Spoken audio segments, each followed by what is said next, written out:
revient l'honneur, en tant qu'organisateur de ce colloque, de vous présenter le docteur Ève Violi, qui sera notre oratrice principale aujourd'hui. Donc Ève a un parcours assez atypique, puisque au départ, elle a une formation en informatique et un début de carrière dans ce domaine. Et puis tout d'un coup, après, je crois 8 ans après avoir obtenu son bac, un virage complet à 180 degrés, et elle s'inscrit dans un DUT en génie biologique, option diététique, qu'elle obtient en 1998 pour nous, en 1998 pour elle. Voulant approfondir alors vos connaissances, vous êtes inscrite en doctorat, que vous avez défendu brillamment en 2004. Dès l'obtention de celui-ci, vous êtes investi dans le domaine de l'évaluation et le suivi nutritionnel au sein du pôle de médecine de sport de l'Essonne, où vous avez développé des outils informatiques, évidemment, d'évaluation nutritionnelle pour le sportif. Mais vous avez également étudié le comportement alimentaire des sportifs en fonction de l'âge, du sexe et de la discipline. Depuis 2009, vous avez mis en place des actions nutritionnelles et l'évaluation du suivi nutritionnel, de la composition corporelle au Centre national de rugby. Depuis 2015, vous avez rejoint l'INSEP comme chercheur au laboratoire du sport, expertise et performance. Vous avez suivi la préparation nutritionnelle en vue des JO de 2016 de certaines disciplines sportives pour les fédérations de natation, rugby et cyclisme. Vous avez également assuré le suivi nutritionnel des sportifs connus bien au-delà de l'Hexagone, dans le domaine de la voile, des sports moteurs ou en tennis, tels que Cédric Violi. Vous avez publié dans des revues scientifiques de renom, avec des chercheurs renommés tels que Xavier Bigard ou Guézenec, pour ne citer que, et vous-même, vous avez pratiqué le sport à haut niveau en handball et triathlon. Donc voilà, je pense que Ève est quelqu'un qui a lié la science au terrain, tant dans le domaine de l'enseignement, mais aussi dans la pratique personnelle. Et donc c'est avec un très grand plaisir que nous l'accueillons aujourd'hui. Et je vais tout de suite lui céder la parole. Merci.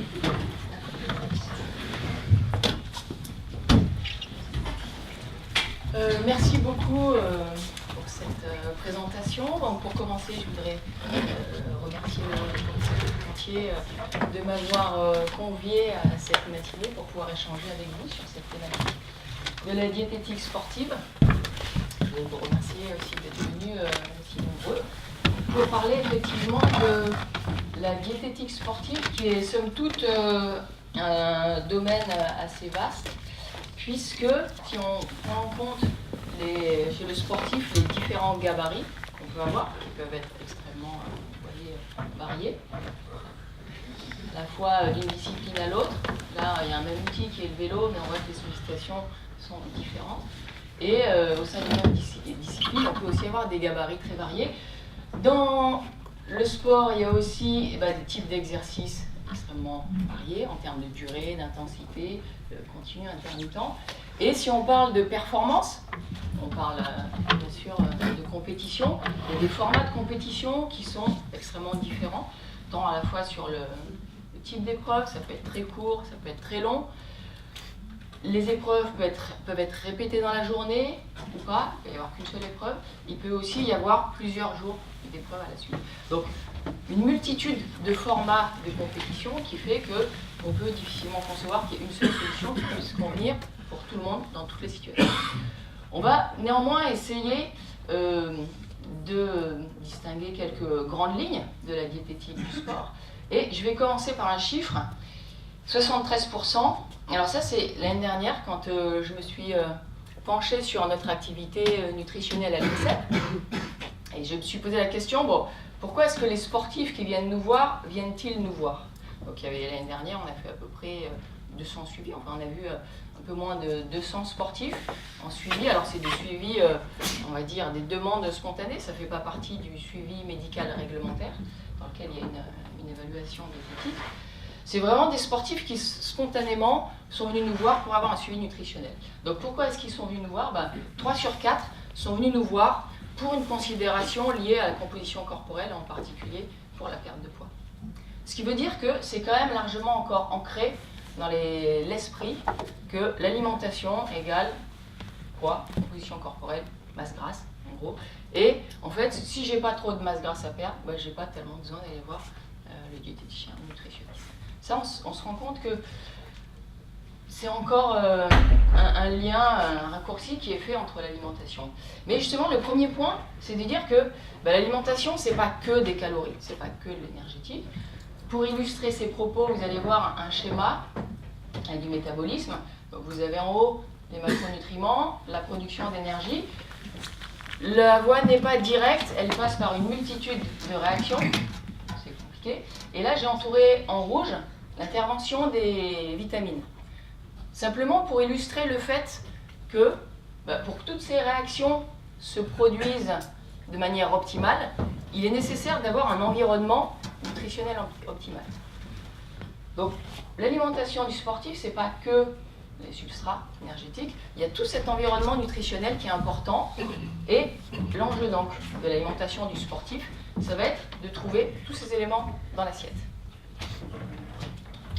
Bon, en dehors de toute considération de composition corporelle, qu'on soit grand, petit, gras, mince, tous les sportifs devraient se pencher sur le contenu de leur assiette pour assurer un environnement nutritionnel qui permette une réponse optimale et couvrir les besoins nutritionnels dans leur complexité. Donc l'enjeu, ça va être d'essayer de choisir des aliments qui vont nous amener des choses intéressantes. Cet exposé va être divisé en 2 parties, en 2 temps.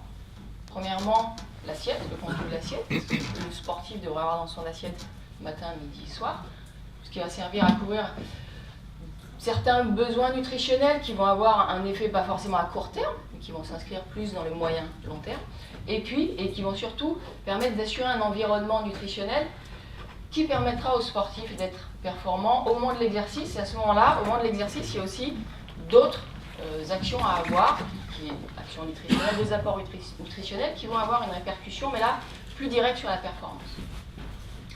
Donc on va voir concernant l'assiette 4 éléments principaux. On va commencer tout de suite par les végétaux. Tout le monde sait qu'il faut manger des fruits et légumes. Un exemple concret, vous avez ici un menu qui contient des végétaux, plat de tomates, poulet, épinards, camembert, tarte aux fraises. Un autre dans lequel j'ai remplacé les végétaux par d'autres aliments, œufs, pâte au beurre, glace. Quelle va être la répercussion sur la vitamine C? Vitamine C, j'ai pris cet exemple, ça parle pour tout le monde. Les besoins en vitamine C, là c'est pour monsieur tout le monde, sont 110 mg par jour, potentiellement chez le sportif sont encore augmentés. 200 mg peut-être, c'est assez flou. Quoi qu'il en soit, le repas qui contient des végétaux va en apporter. Celui qui n'en contient pas, ne va pas en apporter. Simplement parce qu'il n'y en a pas ailleurs. Il n'y en a pas dans la viande, il n'y en a pas dans les produits laitiers, il n'y en a pas dans le pain. Donc forcément, si on veut avoir suffisamment de vitamine C, il va falloir consommer des végétaux. C'est une étude qui a été faite ici, pour savoir, à Liège. Alors, ce n'était pas sur des sportifs, mais cette étude, ils sont intéressés à l'effet de différents comportements sur les déficits, enfin sur les concentrations plasmatiques de vitamine C et de bêta-carotène. Et parmi les facteurs de risque de déficit, on voit que la consommée moins de 2 fruits par jour multiplie par 3 le risque de déficit en vitamine C. Donc ça, c'est une réalité. Alors, est-ce que le sportif consomme des végétaux? Donc là, vous avez des données qui sont issues de mon activité quand j'étais au pôle de médecine du sport à Marcoussis, où on faisait des évaluations de sportifs qui étaient sur les listes haut niveau. Donc là, vous en avez une centaine, à peu près 1000 sportifs, et sur les 1000 sportifs, par rapport à leur consommation, vous voyez que là, ils en mangeaient très rarement ou jamais, moins d'1 fois par jour, 2 à 3 fois par jour, 5 fois par jour. Il y en a au minimum, je dirais au minimum un quart qui en mange très peu. Et on voit 10% qui vont suivre les recommandations de 5 par jour. C'est probablement une vision qui est très optimiste parce que ces évaluations passaient entre autres par des questionnaires Donc on peut raisonnablement penser qu'ils étaient assez optimistes dans leur comportement et ils ont probablement un petit peu gonflé le chiffre. Donc dans une vision optimiste, on voit qu'il y en a quand même un bon quart qu'on ne consomme pas du tout. Il y avait des petites différences entre les hommes et les femmes, mais les femmes en mangeant un petit peu plus, et c'était quand même pas énorme. Alors ça c'était, comme je dis, une vision plutôt optimiste. Là, si on regarde vraiment par rapport aux journaux alimentaires, ce qu'on peut, ce qu'on nous dire, un reflet vraiment du comportement, quelque chose de mesuré. Donc vous avez ici la consommation moyenne de végétaux au cours de la semaine, donc vous avez là les 5 portions. Alors vous avez différencié le week-end de la semaine, donc c'est toute une équipe là. On voit que y en a plus de la moitié qui en consomment moins de 2 par jour. Et si on prend les chiffres inférieurs ou égaux à 2, il y en a on va dire les 2 tiers, presque les 3 quarts. Donc les végétaux, tout le monde sait qu'il faut manger des végétaux. Ça, je ne vous apprends rien. Mais quand on regarde les pratiques, on se voit qu'il y a encore du travail. Il y a encore du travail. Alors, je vous ai parlé de la vitamine C. Quel pourrait être l'intérêt pour le sportif? Alors, quelques rôles.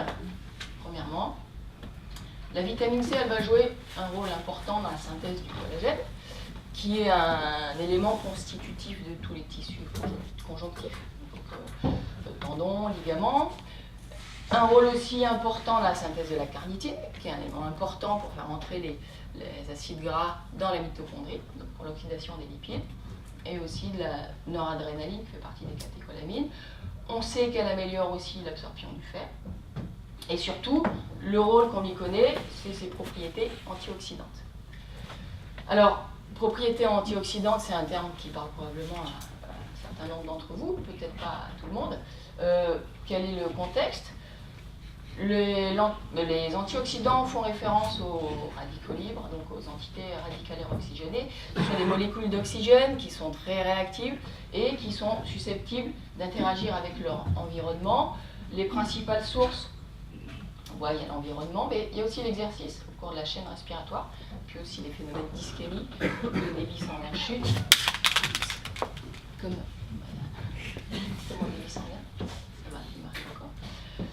Et reperfusion, c'est quand le sang revient, là il y a une production importante de radicaux libres, avec comme cible des lipides, la bicouche lipidique, les protéines et l'ADN, qui vont aboutir à des lésions membranaires, à un vieillissement cellulaire accéléré, qui va faire le lit des différentes pathologies, qui peut aussi affecter la performance.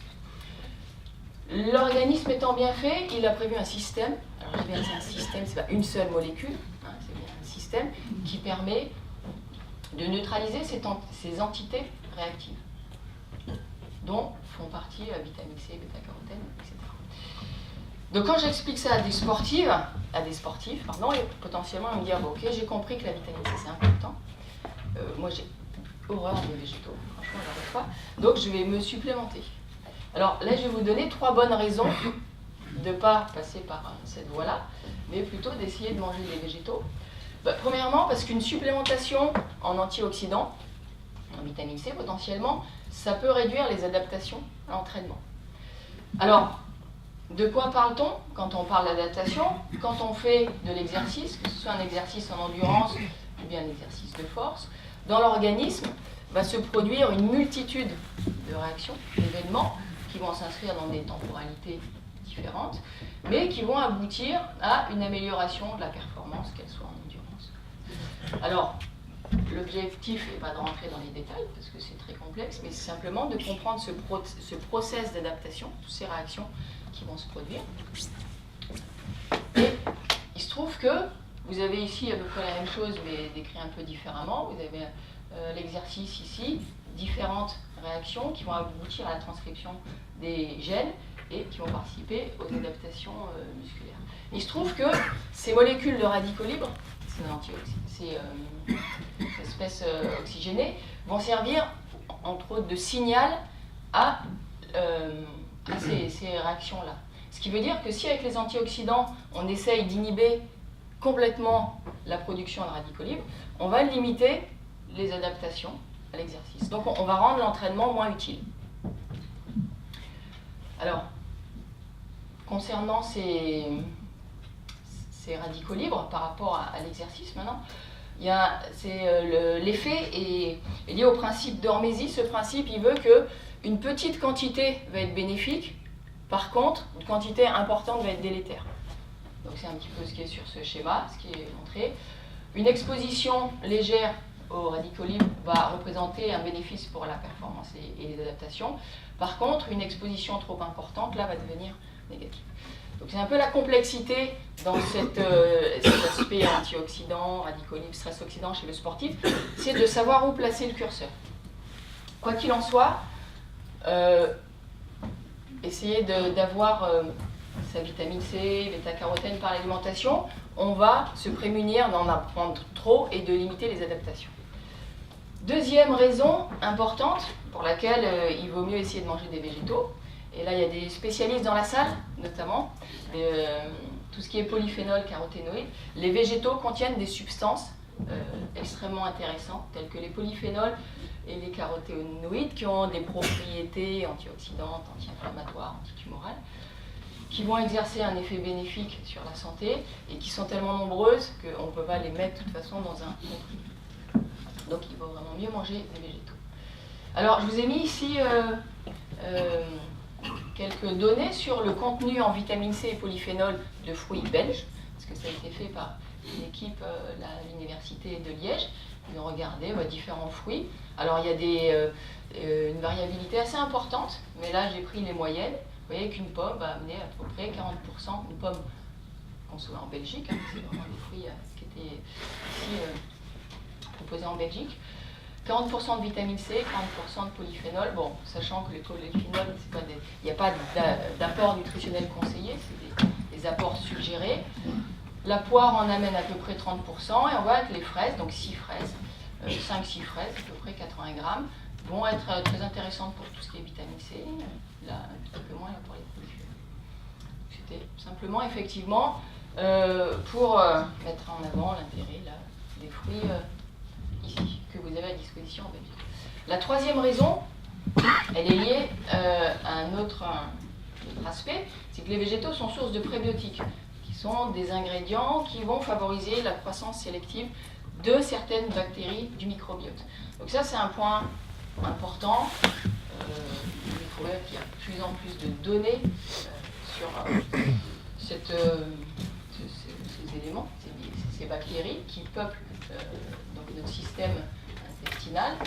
Et sur ce schéma, on voit que nos apports alimentaires sont susceptibles d'affecter notre microbiote, notre flore intestinale, laquelle va avoir des effets biologiques médiés notamment par le système immunitaire et la production de cytokines pro-anti-inflammatoires, avec des effets sur la santé.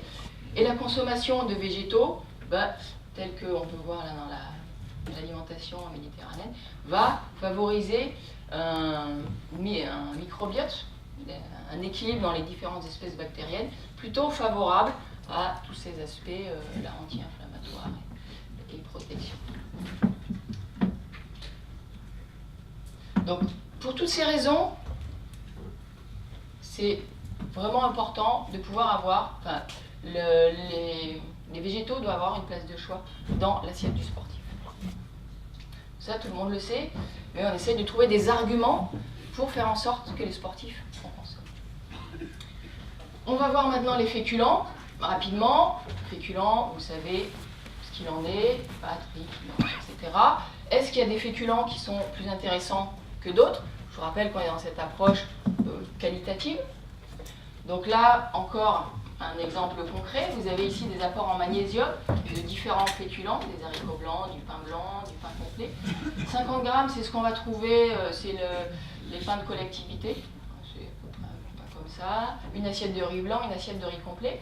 Bon, pour replacer ces quantités dans vos besoins, les besoins en magnésium, c'est 6 mg par kg de poids. Pour vous donner un ordre d'idée, vous faites 6 fois votre poids. Vous avez vos besoins en magnésium. Donc, je vous laisse quelques secondes. À votre avis, quels sont là l'aliment qui va être le plus intéressant en termes d'apport en magnésium?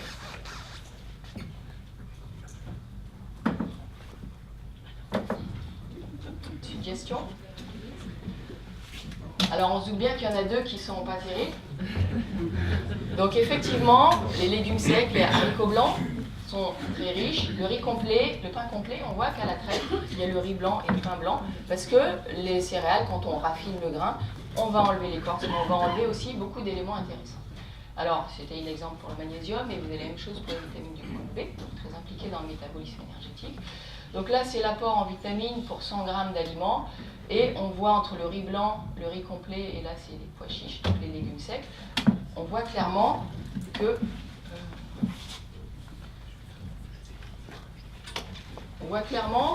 dans le riz blanc, forcément, ce sera moins intéressant. Je vous rappelle que là, l'idée, c'est d'essayer de trouver dans son assiette des aliments qui vont nous amener des choses intéressantes. On ne parle pas de calories. Et donc, dans cette optique, tout ce qui est céréales non raffinées et légumes secs, ça va être beaucoup plus intéressant, parce qu'ils vont être plus riches en micronutriments, ils ont un index glycémique qui est moins élevé, plus riche en fibres. Attention toutefois à la tolérance digestive. Potentiellement, ce qui est riche en fibres, ça peut entraîner des fermentations avec ballonnement, etc. Donc, en particulier en compétition, il faudra faire attention pour ceux qui sont plus sensibles.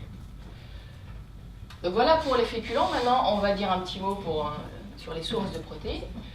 Les protéines qui sont importantes chez le sportif, puisqu'on voit que les besoins sont pratiquement multipliés par 2 par rapport aux sédentaires, parce qu'il y a un turnover plus important, il y a des dommages musculaires qui sont engendrés par l'exercice. Alors vous avez ici une idée des besoins 1,2 à 1,4 g par kilogramme de poids pour les sports d'endurance, un petit peu plus pour les sports de force, et un petit peu plus quand le sportif est engagé dans une prise de masse, 1,8 à 2 g kg. Les sources, vous les connaissez, tout ce qui est viande, volaille, les produits de la mer, les œufs, produits laitiers et aussi certaines protéines végétales. Donc la question c'est, ces besoins, on voit qu'ils sont nettement augmentés par rapport aux sédentaires, est-ce que je peux facilement les couvrir par mon alimentation? Ou est-ce que je dois manger comme un entraîneur de rugbyman m'avait dit? Vous savez, nous, au rugby, c'est un bœuf à midi, un chevreuil le soir. Est-ce que c'est nécessaire ou est-ce que je peux passer par des portions raisonnables? Donc là, je vous ai pris l'exemple d'une journée classique. Alors je vous ai remis pour rappel ici, donc avec une fourchette assez large, pour des apports entre 1,4 g et 2 g kg, en fonction du poids, voilà la quantité de protéines que ça va représenter. Donc petit déjeuner, du pain, produits laitiers, des fruits. À midi, classique, je prends un steak, des pâtes. Alors 130 g, 200 g, qu'est-ce que ça représente? Vous avez ici 200 g de pâtes, une assiette normale, 130 g de viande, donc une part classique. Des légumes, un fruit, donc on est sur un repas normal. En collation, j'ai pris un yaourt, un fruit. Et au dîner, je reprends une part de poisson avec des légumes. Donc vous voyez, une journée tout à fait classique. Qu'est-ce que ça nous amène en protéines? Vous voyez que c'est là. On voit que sur cette journée-là, j'aurai 121 g de protéines. Vous voyez que ça va couvrir les besoins de pratiquement tous ces sportifs. C'est assez large. Pour les petits gabarits, c'est limite un petit peu élevé. Donc c'est assez facile de couvrir ces besoins en protéines sans manger des portions très importantes. Après, la question sera, une autre question importante, ce sera le moment auquel on apporte ces protéines. Pour terminer sur cet aspect de l'assiette, je vais dire un petit mot sur les graisses. Les graisses qui ont souvent mauvaise presse au sein de la population sportive, parce que ça fait grossir. Et surtout, comme je l'ai dit, les sportifs, pour beaucoup, ils souhaitent optimiser leur composition corporelle, donc diminuer leur masse grasse. Donc forcément, il y en a beaucoup qui font la guerre aux graisses. Petit mot sur les rôles, donc important, énergétique, on le sait. On a tous, même les sportifs les plus secs, ont des réserves énergétiques sous forme de lipides très importantes. Mais les plus intéressants sont les rôles structurels. Les lipides vont entrer dans la composition des membranes des cellules par la bicouche lipidique et le type de graisse va impacter donc, les propriétés de cette membrane cellulaire, la fluidité, la déformabilité et l'efficacité des composants qui sont intégrés dans la membrane. Il y a aussi un rôle, les graisses ont aussi un rôle fonctionnel qui vont être des précurseurs de molécules importantes impliquées dans l'inflammation et l'immunité. Donc les graisses chez le sportif sont indispensables, ça c'est sûr. Je vous ai mis les recommandations pour la population française. Alors c'est pour la population générale qui ont été un brin remonté, revu à la hausse en 2010. 35 à 40% de l'apport énergétique doit provenir des graisses. Après, il y a eu un débat, est-ce que ça s'applique à la population sportive ou pas? Le sportif consommant un apport énergétique bien plus important que le sédentaire. Donc pour le sportif, il n'y a pas vraiment de consensus, mais on peut considérer qu'il y a des besoins minimaux qui sont de l'ordre de 1 gramme, 2 par kilogramme de poids. Alors au-delà de cet aspect quantitatif, concernant les lipides, il y a aussi un aspect qualitatif important. En particulier, il y a certains acides gras qui sont des acides gras essentiels que l'organisme ne sait pas fabriquer et qu'il va pouvoir retrouver dans l'assiette. L'acide linolénique et alpha-linolénique de la lignée des oméga-6 et des oméga-3. Le DHA étant aussi considéré comme un acide gras essentiel, puisque cette voie de synthèse est assez peu active. Donc dans les dernières recommandations, il y a des recommandations qui sont émises aussi pour le DHA. Donc, pour ces acides gras essentiels, ils sont aussi, comme je dis, précurseurs de molécules qui vont avoir des activités pro-inflammatoires ou anti-inflammatoires, anti-agrégantes ici. Et c'est ce qui va intéresser, ce qui a beaucoup intéressé le sportif, surtout ses propriétés anti-inflammatoires, l'oméga 3. Avec là une revue de 2017 récente sur, parce qu'il y a de plus en plus de papiers, le rôle des oméga 3 sur la performance à l'exercice. Donc ce qui a surtout animé les chercheurs, c'était cet aspect anti-inflammatoire et la capacité à limiter le dommage musculaire, à accélérer la récupération. Et on voit sur cette revue conclut que pour le moment, l'intérêt d'une supplémentation, alors j'ai bien souligné supplémentation parce qu'il faut en avoir suffisamment. Maintenant, à partir du moment où on en a suffisamment, est-ce utile d'en avoir beaucoup plus ou pas?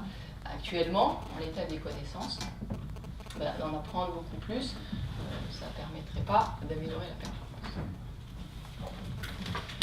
Quoi qu'il en soit, même si une supplémentation à ce stade des connaissances ne va pas être particulièrement indiquée, il faut quand même en avoir suffisamment. Et comme je vous ai dit, il y a des acides gras essentiels. On ne sait pas les fabriquer, il faut les trouver dans l'assiette. Vous avez ici différentes huiles, colza, noix, soja, maïs, olive, etc. Vous voyez que les huiles, alors si elles contiennent toutes autant de graisse, 99% de graisse, plus que le beurre c'est 83% de lipides, donc les huiles sont plus grasses que le beurre. Pour autant, on voit que l'aspect qualitatif est extrêmement différent.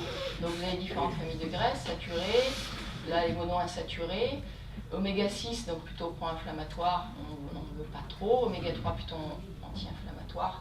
On va plutôt essayer donc d'avoir pas trop de saturés, pas trop d'oméga 6 et essayer d'avoir des monoinsaturés et des oméga 3. On voit que, je vous laisse regarder, quelle va être l'huile la plus favorable. Pas trop de jaune, pas trop de bleu, mais du violet et du vert. On voit clairement, alors l'huile d'olive, on voit qu'elle est bien, effectivement, mais il lui manque quand même les oméga 3. L'huile de colza va être intéressante. Elle a le meilleur compromis en acide gras. Par contre, elle est assez fragile, donc on ne va pas la faire cuire. Pour la cuisson, on utilisera plutôt l'huile d'olive. Donc si on fait un résumé, dans l'assiette du sportif, qu'est-ce qu'il doit trouver? Alors, ici c'est facile, cap sur la performance. C'est moins facile avec l'INSEP, mais... Donc, cap sur la performance, 3 objectifs. Il faut pouvoir construire, réparer les aspects musculaires, approvisionner, sources d'énergie, et protéger. L'exercice en soi, potentiellement, est un stress. Construire, réparer, ce sera le rôle des protéines. Approvisionner, on a dit, vous voyez, les féculents. Et protéger, ça sera le rôle des végétaux, fruits, légumes, crudités, légumes cuits, soupe, et aussi l'aspect qualitatif des graisses. Je ne vais pas parler des oléagineux, mais qui sont aussi extrêmement riches, des épices qui contiennent des polyphénols. Et je vous ai parlé des prébiotiques. Donc prébiotiques, c'est ce qui va servir à augmenter la croissance de certaines bactéries qui qui sont des probiotiques. Donc les probiotiques, c'est les bactéries, c'est pas les substrats, qui sont aussi extrêmement intéressantes, qui vont avoir une influence sur le microbiote intestinal. Donc, voilà quelques généralités sur l'assiette du sportif. Maintenant, quelques éléments quantitatifs. Les protéines, il faut essayer déjà de varier les sources. Tous ces aliments dans ce groupe viande, œufs, poisson, ils ont comme point commun d'apporter des protéines, mais ils sont extrêmement différents quand on est d'apport en micronutriments et en lipides. Donc il faut essayer d'avoir un petit peu de tout. Consommer une part à chaque repas. Les féculents, ça va être augmenté en cas de prise de masse et potentiellement de perte de poids. Les féculents, alors c'est le groupe d'aliments pour lequel la quantité va être le plus variable, à la fois par rapport au gabarit, par rapport à la discipline. On verra aussi par rapport aux objectifs, perte de poids, adaptation. Donc féculents, c'est extrêmement variable. Les végétaux, les légumes à chaque repas. Les fruits, on peut dire 2 à 3 par jour. Là aussi, tout ce qui est végétaux, on fera attention à la tolérance digestive. Et puis, l'huile de colza, il faut en avoir à tous les repas. Et tous ces éléments très qualitatifs, il faut essayer d'en avoir plusieurs fois par jour. Donc voilà quelques éléments quantitatifs.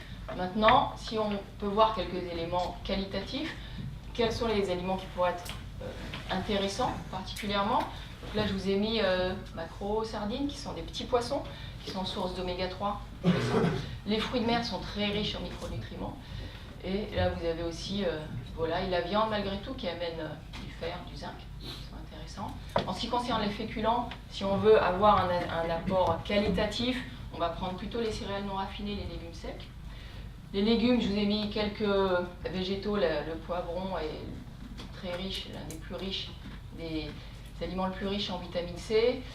Toute la famille des choux, en particulier les brocolis, les choux de Bruxelles, sont très riches en polyphénol. Les oignons en quercétine, et je vous ai mis aussi la betterave qui va amener des nitrates. Les fruits, incontestablement, les champions du monde sont les fruits rouges, myrtilles, grenades, jus de grenade, cassis, fraises, les cerises, kiwi aussi, vitamine C. Et il y a aussi tous ces éléments qui sont extrêmement intéressants, curcuma et les laits fermentés, qui vont participer à l'aspect qualitatif de l'alimentation. Donc voilà, résumé, quelques grandes lignes sur l'intérêt, l'importance du contenu de l'assiette chez le sportif. Ce contenu va permettre en général, choisir des aliments non transformés, les moins cuisinés possibles, faire bien répartir sur la journée, et puis il faut aussi savoir se faire plaisir. Donc voilà quelques grandes règles qui vont placer l'organisme dans des bonnes dispositions pour être performant à l'exercice. Donc ça, c'est une première étape.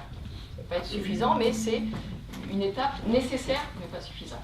Maintenant, on va voir à l'exercice quelques points importants sur ces aspects de performance. Alors, l'hydratation, je vais passer rapidement, j'en reparlerai dans ma deuxième intervention. On va voir l'intérêt de la disponibilité en glucides. On fera un point sur la récupération. Je n'ai pas du tout vas-y. Encore un quart d'heure, sans problème. Un quart d'heure. On a un quart d'heure? Si tu dépasses un peu, c'est pas grave. On a encore un quart d'heure? Oui. Ah, ok. Déshydratation, je vais aller un peu vite. Je pense qu'on va un peu dépasser. Comme c'est moi qui interviens. Déshydratation, on va aller rapidement. Effectivement, la déshydratation va avoir un impact sur la performance, qui est schématisé ici sur ce schéma. Alors ici, vous avez le pourcentage de déshydratation. Alors, quand on est déshydraté à hauteur de 1% ou 2%, ça veut dire qu'on a perdu 1% de notre poids corps en eau. C'est comme ça qu'on mesure la déshydratation. On voit que clairement, la déshydratation va affecter la performance, et cette performance va être d'autant plus affectée que la température est élevée. Simplement parce que la déshydratation va affecter les processus de thermorégulation. Donc, quand on est déshydraté, on est moins capable d'évacuer la chaleur, donc on va plus être sujet à l'hyperthermie.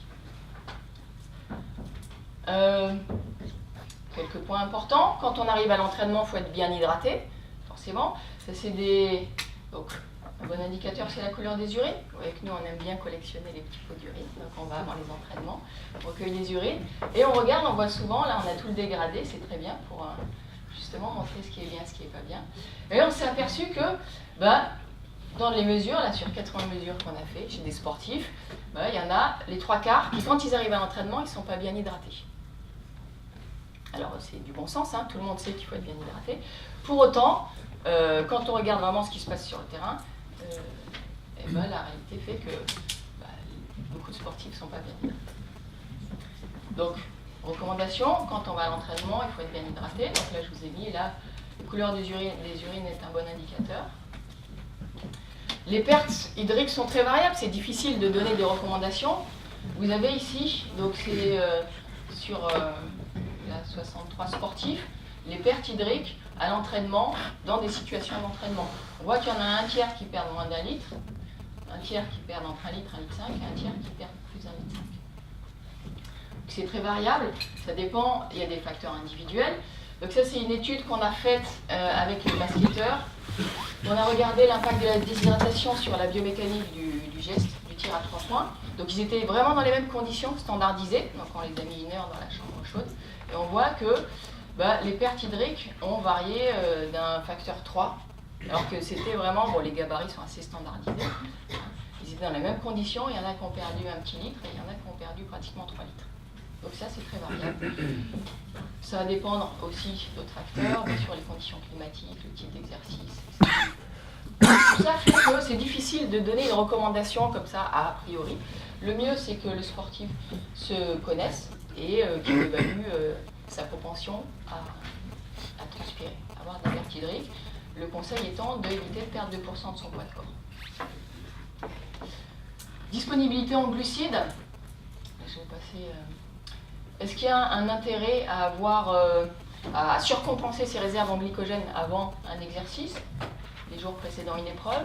Donc là, les différents modèles qui permettent d'y arriver. On voit que le modèle le plus récent, qui est dans les 2-3 derniers jours d'avoir des apports élevés, donc 10 grammes par kilogramme de poids par jour, c'est élevé. Nous, quand on fait des recueils, on est plutôt sur spontanément 3-4 grammes, peut-être des triathlètes jusqu'à 5-6 grammes, mais 10 grammes, c'est vraiment important. Bon, ça permet d'optimiser, de surcompenser les réserves en glycogène. Est-ce que ça a vraiment un intérêt?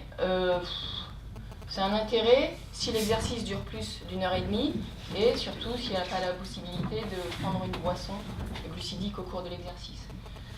Voilà, je vous ai pris un exemple sur des matchs de foot. Donc là, dans cette étude, donc il y avait 2 équipes qui faisaient 2 matchs l'une contre l'autre. Donc il y a une équipe qui prenait 3 grammes par kilogramme de poids de glucides dans les 3 jours précédents, l'autre qui en prenait 8 grammes.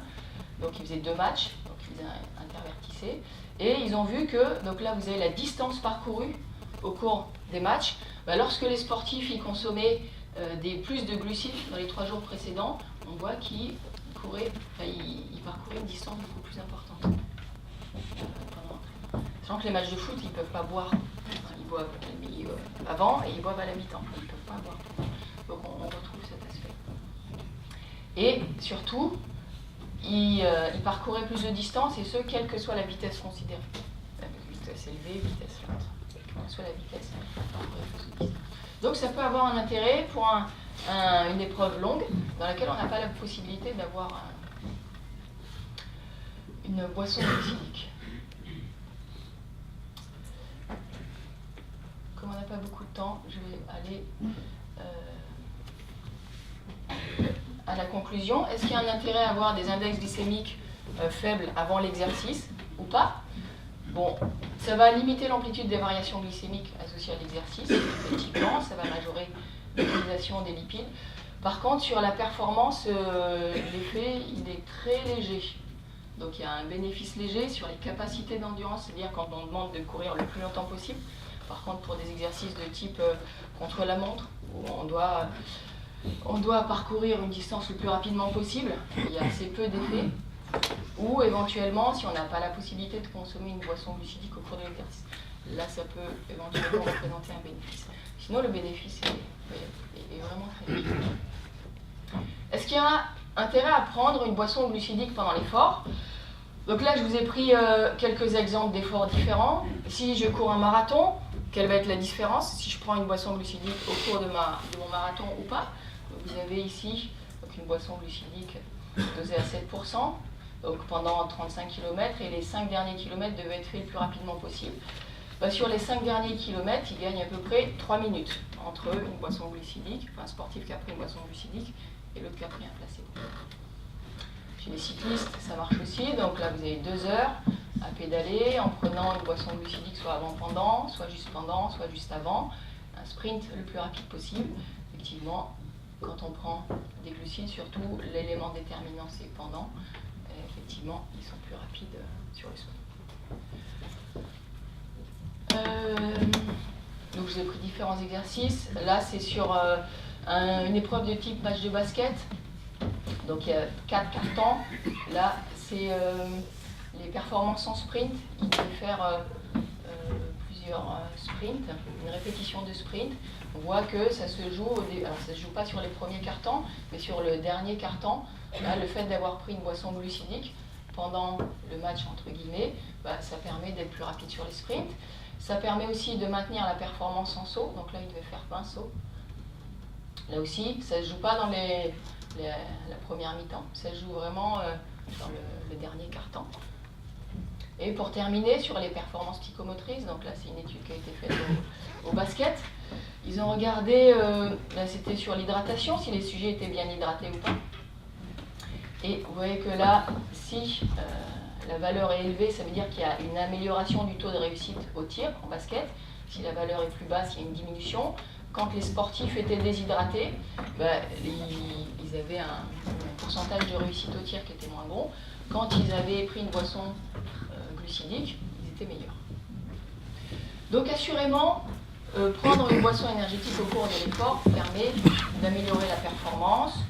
Quelques points clés. Les recommandations, ça va être, bon, si l'exercice est supérieur à 1 heure, a priori, si l'exercice est inférieur à 1 heure, il n'y aura pas tellement de bénéfices. Il peut y avoir une petite quantité, éventuellement le rinçage de bouche peut être intéressant. Il faut retenir que la recommandation, c'est de l'ordre de 30 à 60 grammes par heure. Il faut plutôt plusieurs glucides parce qu'ils vont emprunter des transporteurs différents pour être intégrés au niveau intestinal. Le glucose va être limité à 1 gramme par minute, donc à peu près 60 grammes par heure. Donc si on veut optimiser l'oxydation des glucides, ça sera bien de rajouter des fructoses parce qu'il y a plus de glucides qui va être capable d'intégrer l'organisme. La concentration est importante, de 3 à 8%, c'est 3%, c'est-à-dire qu'il y a 30 grammes de glucides par litre. Alors plus il fait chaud, plus la concentration va être basse, enfin plus la boisson va être diluée. Et un petit mot sur le fait de toujours tester sa boisson à l'entraînement. Ça, on l'avait fait avec l'équipe de France de badminton, on leur avait fait consommer en aveugle différentes boissons, donc soit de l'eau, soit du jus de raisin avec de l'eau, soit de l'eau de coco, soit une boisson énergétique. Ils prenaient 1 litre par jour, ils testaient une boisson par semaine, et donc ça a duré pendant 4 semaines, un peu plus. Et à la fin de la semaine, on leur demandait, donc ils remplissaient des questionnaires sur la fatigue, confort digestif, etc. Donc à la fin de la semaine, il y en a la moitié qui ont choisi le jus de raisin avec de l'eau, il y en a 30% qui ont pris la boisson énergétique et 20% qui ont pris l'eau de coco. Donc ça, il n'y a pas de solution idéale, c'est vraiment individuel. Donc là, la conclusion, c'est prendre une boisson glucidique au cours de l'effort, surtout des efforts longs, permet d'améliorer la performance. Maintenant, est-ce qu'il y a un intérêt à avoir une faible disponibilité en glucides à certains moments? On en revient à ces adaptations. On reprend. Donc là, on va parler surtout des adaptations liées à l'exercice en endurance. Quel est le concept, l'idée sous-jacente à la possibilité d'avoir un bénéfice si on a peu de glucides disponibles? Alors, je vous ai mis un schéma ici qui vient de physiologiste très connu, John Hawley. Vous avez ici les concentrations en noir musculaires en glycogène et ici l'expression des gènes liés à l'adaptation en endurance. Et ce concept de périodisation des glucides va reposer sur le fait que lorsque les concentrations en glycogène musculaire sont faibles, l'expression des gènes impliqués dans les adaptations à l'exercice en endurance sont élevées. L'idée, c'est de se dire, à un moment, je vais placer mon organisme dans une situation difficile pour qu'il essaye de mettre en place des mécanismes qui vont lui permettre d'être quand même performant. Donc c'est cette idée-là qui a donné lieu à ce concept de périodisation des apports en glucides, qui va consister à certains moments priver l'organisme de glucides. Donc par des entraînements biquotidiens, on ne prend pas de glucides entre les deux, des entraînements longs sans apport de glucides, pas de glucides en récupération, s'entraîner à jeun, ou la stratégie sleep-low, qui consiste à s'entraîner de manière très intense en fin d'après-midi, d'avoir pas d'apport de glucides le soir et de s'entraîner le lendemain matin à jeun. Alors, je vais vous montrer une étude, je vais passer très rapidement, qui a été faite. Il y a une doctorante qui a travaillé sur cette thématique à l'INSEP, Lauriane Marquet, et sur cette stratégie sleep-low. Donc là, c'est une étude qu'elle a faite, où il y avait 3 semaines de familiarisation, où on s'entraîne normalement, et pendant 3 semaines, pendant 3 jours par semaine, il y avait cet enchaînement où, avec un entraînement très intense le soir, très peu de glucides. Donc ils avaient, c'était steak, salade, fromage le soir. Ils prenaient une petite boisson hyper protéinée avant de se coucher. Le lendemain matin, un entraînement à jeun tranquille. Donc ça, 3 fois par semaine pendant 3 semaines. Donc là, je vous décris, je vais aller vite. Là, voilà le résultat. Donc c'était des triathlètes sur le test de performance. Donc ils faisaient d'abord 40 minutes en vélo et après on leur demandait de faire 10 km le plus rapidement possible. Vous avez ici le groupe sleep-low en pré et en post, le groupe contrôle, et le groupe sleep-low a amélioré ses performances sur 10 km de 3% à peu près. C'est vraiment intéressant. Ils ont tous perdu aussi à peu près 1 kg sleep-low et avec une perte de masse grasse. Donc ce concept de périodisation des glucides, il va être le suivant, c'est de se dire, bon, si je veux favoriser les adaptations, je vais limiter la disponibilité en glucides. Par contre, si je veux favoriser la performance, là, il faut qu'il y ait suffisamment de glucides. Faire attention, disponibilité, quand il y a faible disponibilité en glucides, ça va affaiblir le système immunitaire. Donc pour ceux qui tombent malades souvent, pour ceux qui sont fatigués, ceux qui ont des blessures récurrentes, ça ne va pas être quelque chose qu'on va proposer forcément. Donc en pratique, comment est-ce que ça peut être mis en place pendant la période d'entraînement? Si il y a la nécessité de fournir un travail important, assurer une disponibilité importante avant, pendant. Sur certains autres entraînements, on peut avoir peu de glucides, donc réduire avant, pendant. Par contre, en compétition, c'est important, toujours des glucides, avant, pendant. Donc si on résume par rapport à ces apports en glucides, l'apport en glucides les jours précédant une épreuve, ça vaut la peine de les majorer pour des épreuves qui sont longues et si on n'a pas la possibilité d'avoir un apport glucidique pendant. Avant l'exercice, prendre des glucides à index glycémique faible peut représenter un bénéfice léger, une fois que. Pendant l'exercice, les glucides vont améliorer la performance, assurément, pour les exercices d'une durée supérieure à 1 heure. Et en règle générale, on peut adapter sa consommation de glucides en fonction de l'objectif. Voilà. Savoir si l'objectif c'est les adaptations ou la compétition. Alors, on va passer à la récupération. Je vais aller droit au but. On va le faire rapidement. Et j'ai dépassé de combien? Vas-y, ne t'inquiète pas. Ma montre avance. Ils ne Alors, sont pas encore déshydratés. Bon, je vais quand même passer rapidement, je vais vous donner les éléments essentiels, on ne verra pas trop. Donc pour récupérer, il faut savoir de quoi on récupère. Donc forcément, on va prendre en compte différents types de sollicitations, avec plutôt quand on aura une composante énergétique importante, la priorité, ça sera de restaurer les réserves en glycogène. Par contre, quand on a une sollicitation musculaire, des dommages musculaires par exemple, là, la priorité, ça sera plus de mettre l'accent sur les protéines pour favoriser les synthèses protéiques. Au niveau des recommandations, on voit que les glucides, pour optimiser la restauration des réserves en glycogène, on va être sur à peu près 1 g par kilogramme de poids. En ce qui concerne les protéines, on est sur à peu près une vingtaine de grammes, 0,24 g par kilogramme de poids, en gros 20-25 grammes, et on voit que vous avez ici les synthèses protéiques. en fonction de différentes quantités apportées, on voit que si j'amène 20 grammes ou 40 grammes, finalement j'atteins un plateau, et amener 40 grammes, on n'aura pas de bénéfice supplémentaire. Donc, en termes de synthèse protéique, c'est pas la peine d'en amener des tonnes. Une fois qu'on a atteint le seuil, c'est suffisant.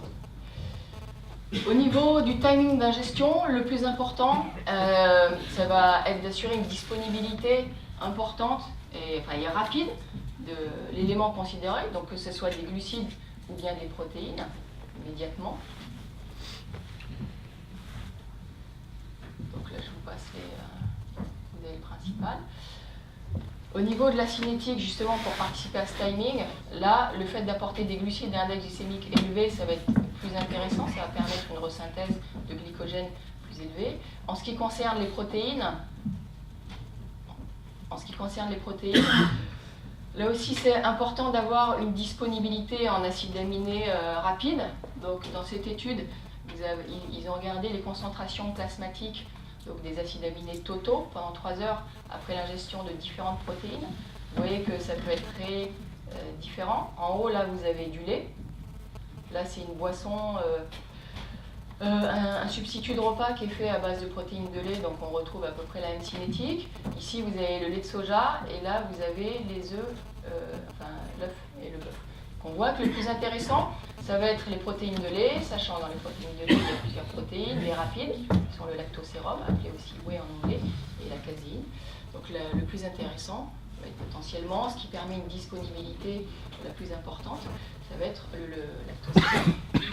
Alors, est-ce qu'il y a des ingrédients spécifiques qui vont être plus intéressants?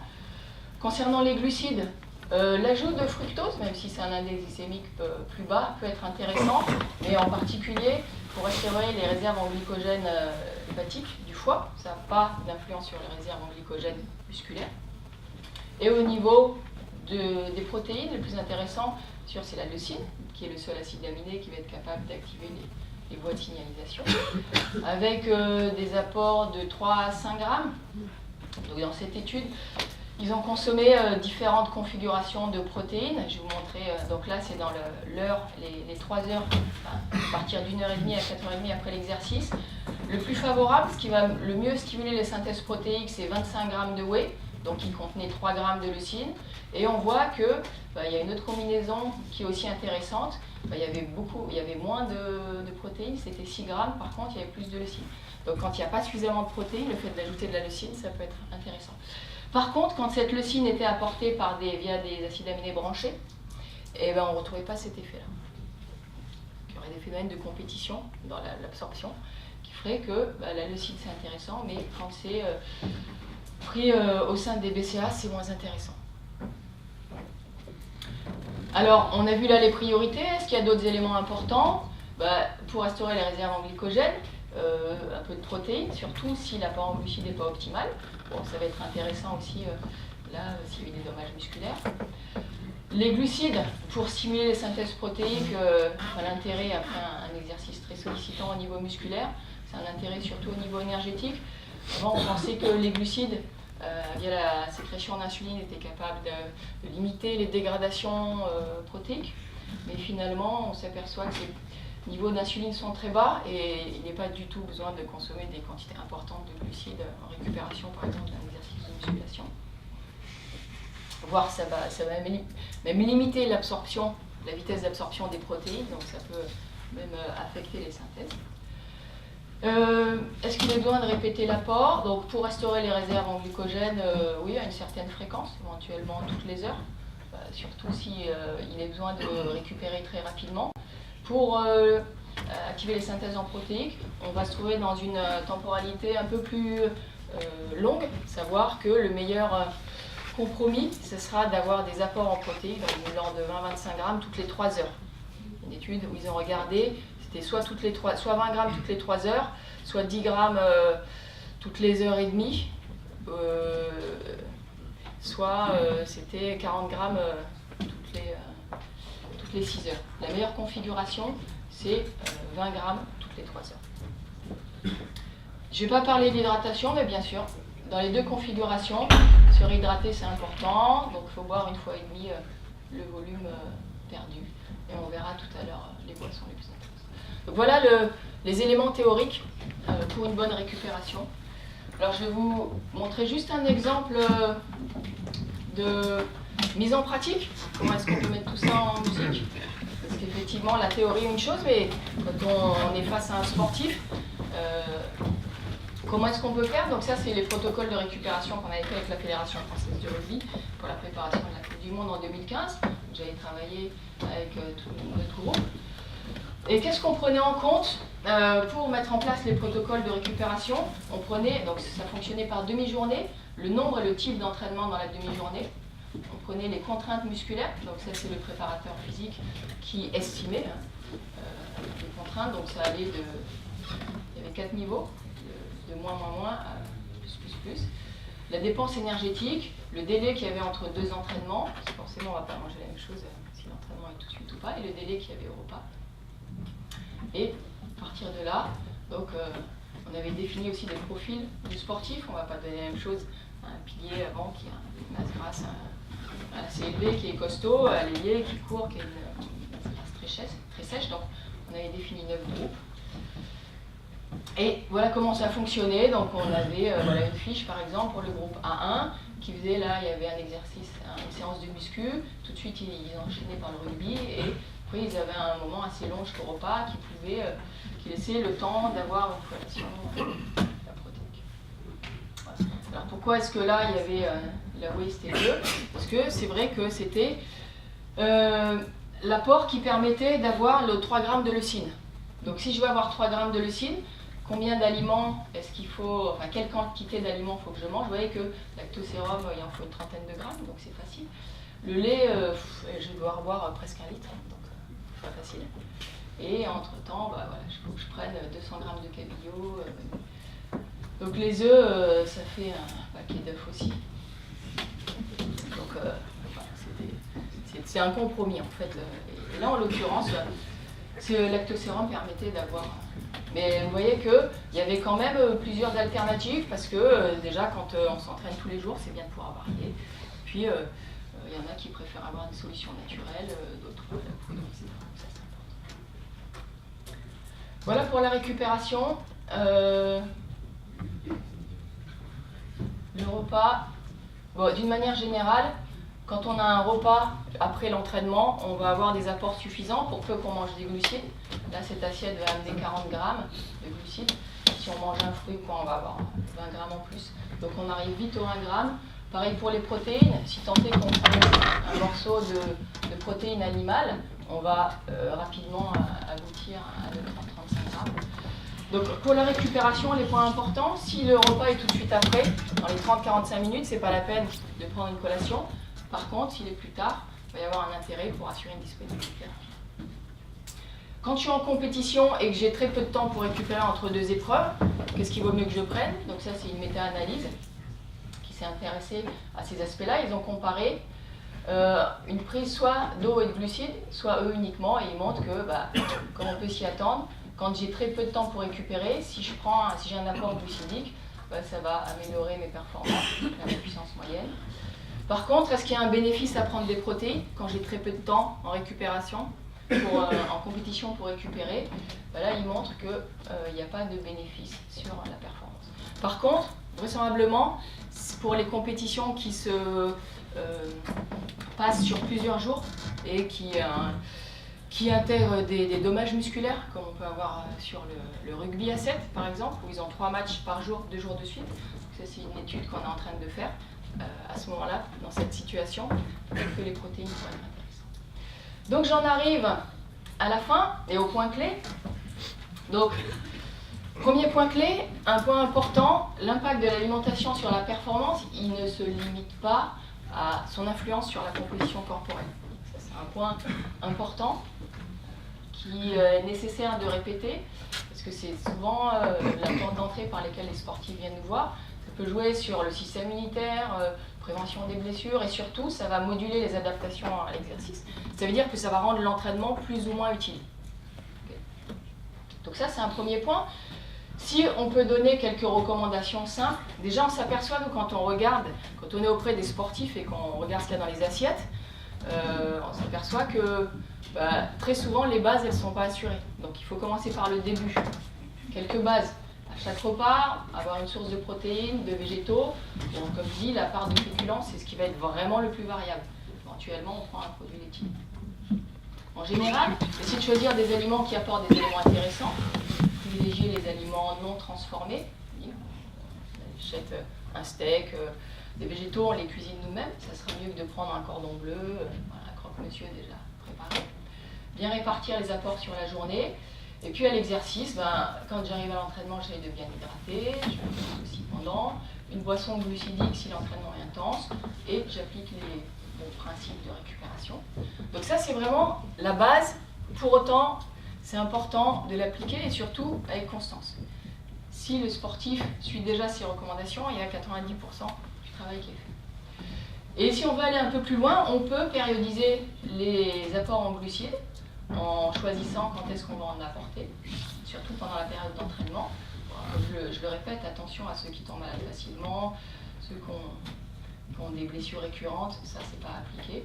Par contre, en période de récupération, là j'assure un apport optimal en glucides et j'optimise l'aspect qualitatif, et éventuellement en choisissant vraiment les aliments riches en polyphénols. Et mon dernier point, il n'y a pas de solution qui convienne à tout le monde. Une petite illustration, ne serait-ce parce que nous avons tous des habitudes culturelles différentes. Donc là, ils ont demandé à des familles de différents pays d'acheter tout ce qu'il leur fallait, tout ce qu'ils mangeaient pendant une semaine. Donc vous voyez que donc là on est au Japon, là on est au Bali, ici on est en Mongolie. Là vous êtes au Luxembourg, il n'y avait pas la Belgique. Ici on est en France, aux États-Unis. Vous voyez que c'est éminemment variable. Il y a une composante culturelle. Il y a une composante culturelle extrêmement importante. Et on a aussi des goûts différents, une physiologie différente. Donc le point important, c'est que chacun doit trouver sa solution. Et nous, professionnels de la nutrition, on est là pour les accompagner sur ce chemin-là. Mais c'est vraiment un point important, pas une solution qui convient à tout le monde. Essayez d'être curieux, ouvert, tester des méthodes, des nouveaux aliments, ça aussi c'est important, bon, tout en restant critique. Il ne faut pas oublier que l'alimentation, ça doit aussi rester une source de plaisir.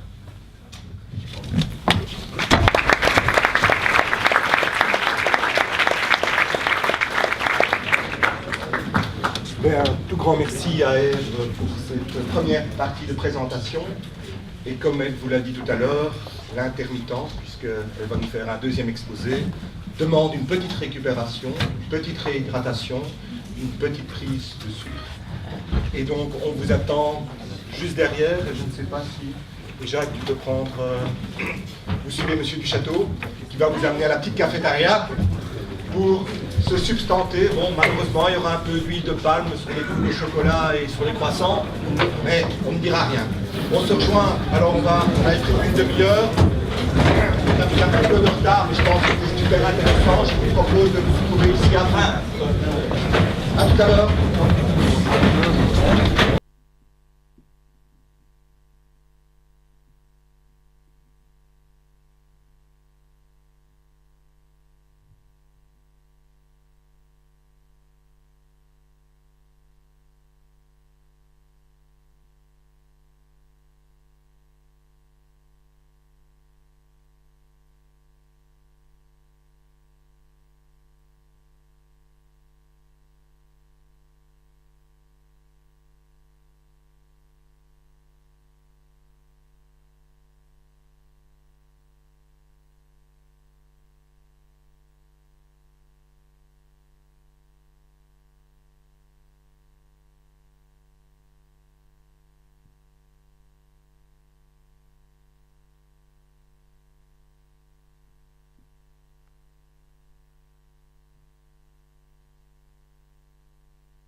Alors, il y aura pas de karaté, parce que c'est vrai, comme c'était pas un sport olympique jusqu'à présent, il y a assez peu de données sur cette discipline-là. Donc le poids est vérifié lors de la pesée. Donc la veille de la compétition, ici en taekwondo, en lutte, et aussi en judo. Mais en judo, il y a potentiellement une nouvelle pesée le lendemain matin, donc c'est aléatoire. Il ne faut pas avoir repris plus de 5% de son poids. En boxe, la pesée est réalisée le matin même de la compétition, et comme la compétition a lieu plusieurs jours d'affilée, on comprend bien que la problématique sera différente pour la boxe. Donc le bénéfice supposé au réel de combattre à un poids inférieur amène les sportifs à combattre à des poids qui sont inférieurs à leur poids habituel. Et pour ça, ils vont être engagés dans des pratiques des fois un petit peu extrêmes. Donc là, l'exposé va se passer en 2 temps. Premièrement, on va voir les constats de terrain et les conséquences que ça peut avoir sur vos performances. Et ensuite, on verra quelques recommandations sur les stratégies de perte de poids. Constat de terrain, quelques chiffres. 60 à 90% des compétiteurs déclarent perdre du poids avant les compétitions. À peu près 40% perdent entre 5 et 10% de leur poids. Certains perdent plus. Et ce poids est perdu en général en moins d'1 semaine. Ce qui représente quand même un certain challenge. Conséquences, méthode. Donc qu'est-ce qu'ils utilisent pour perdre du poids? Donc ça, c'est une étude qui a été faite sur des judokas, 800 judokas. On voit que la plupart du temps, ils augmentent l'exercice. Toujours, 61% des sportifs augmentent l'exercice. Ensuite, cet exercice est réalisé en chaleur, pour un certain nombre, ou bien ils ne boivent pas, restriction hydrique, ils sautent des repas, ou bien on voit là, exercice en sudisette, et la perte de poids progressive, il y en a assez peu qui vont pratiquer ce type de perte de poids. Il y a beaucoup de perte de poids qui est liée à la perte en eau, qui va potentiellement engendrer une déshydratation. Donc, constat de terrain, quelle est la prévalence d'un état de déshydratation le matin de la compétition? Donc là, ça a été fait sur 63 sportifs, donc de judo, taekwondo, boxe et lutte. Combien il y a de sportifs qui sont déshydratés le matin de la compétition? Donc, dans cette étude, ils ont regardé, alors à l'époque, le judo, la pesée était le jour de la compétition. Donc là, ils ont regardé dans la compétition pour la boxe et le judo, et quand la pesée était la veille. Alors, combien il y a de sportifs qui sont déshydratés le matin de la compétition? On voit, ici, c'est tous les sportifs pris en compte. Donc, on voit 90% des sportifs, des participants, qui sont déshydratés le jour de la compétition, ce qui est quand même non négligeable.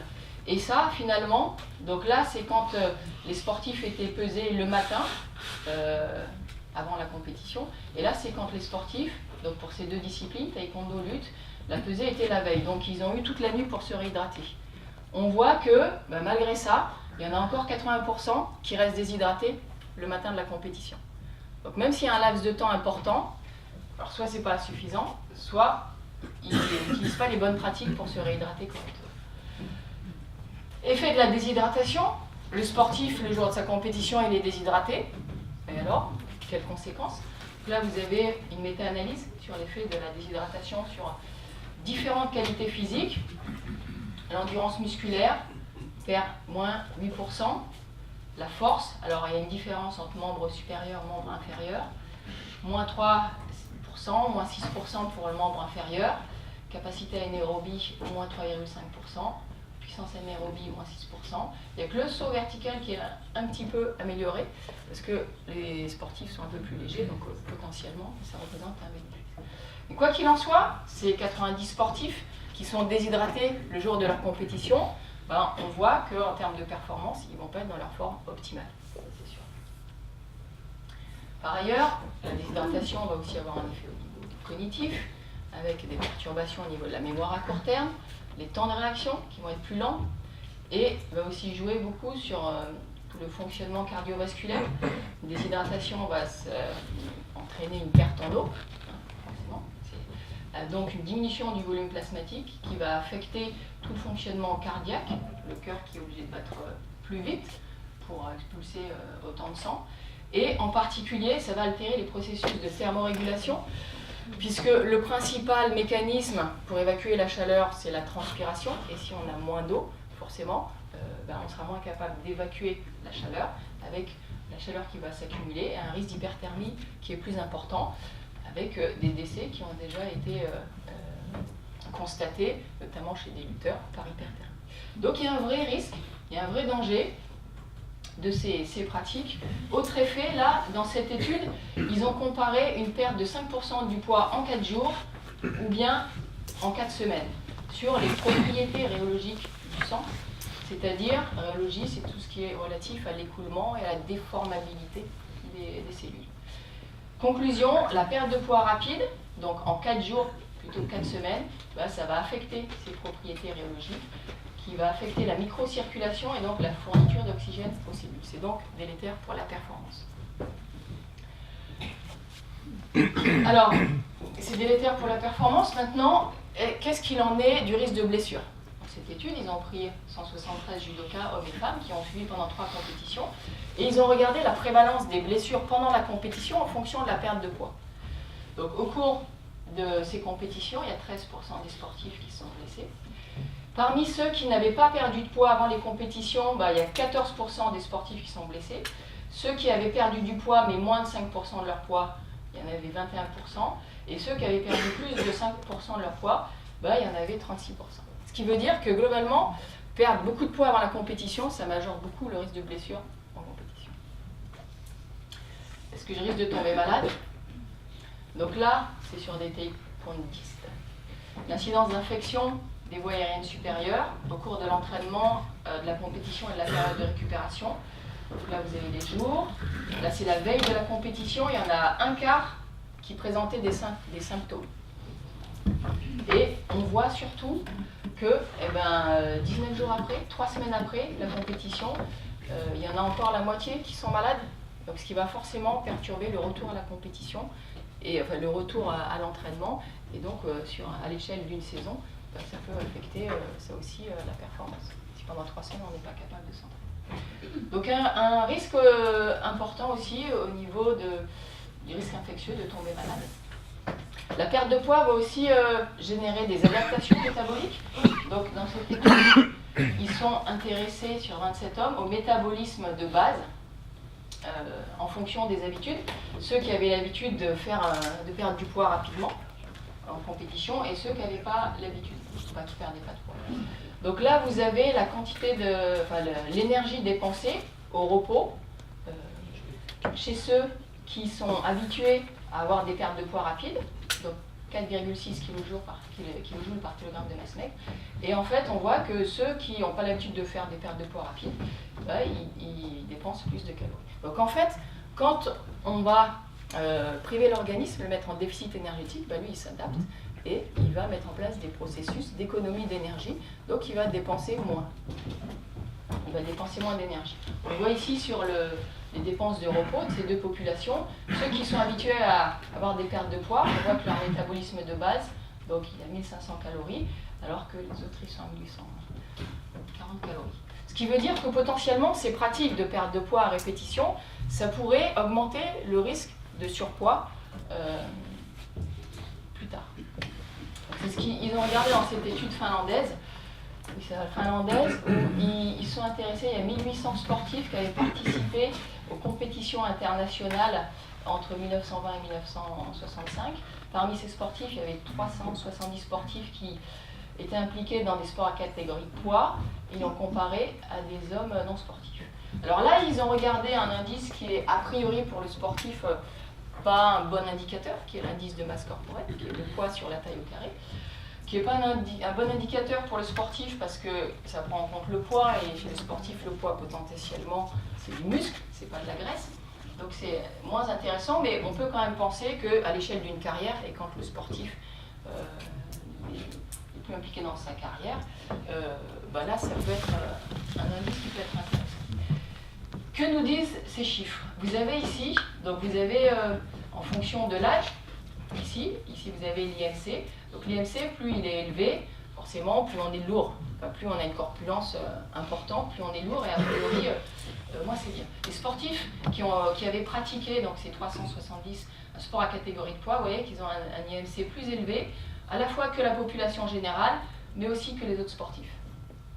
Donc ce qui suggère bien, effectivement, ce qui semble confirmer que ces pratiques de perte de poids répétées va fragiliser l'organisme et le mettre un peu en mode veille, et favoriser la prise de poids ensuite à la fin de sa carrière. Les effets psychologiques de cette perte de poids, alors là il y a deux types d'effets qui ont été décrits, à la fois des effets négatifs, avec une diminution de la concentration, l'estime de soi, augmentation de la confusion, la fatigue, dépression, mais il y a aussi des effets positifs qui ont été décrits, comme la diversion mentale.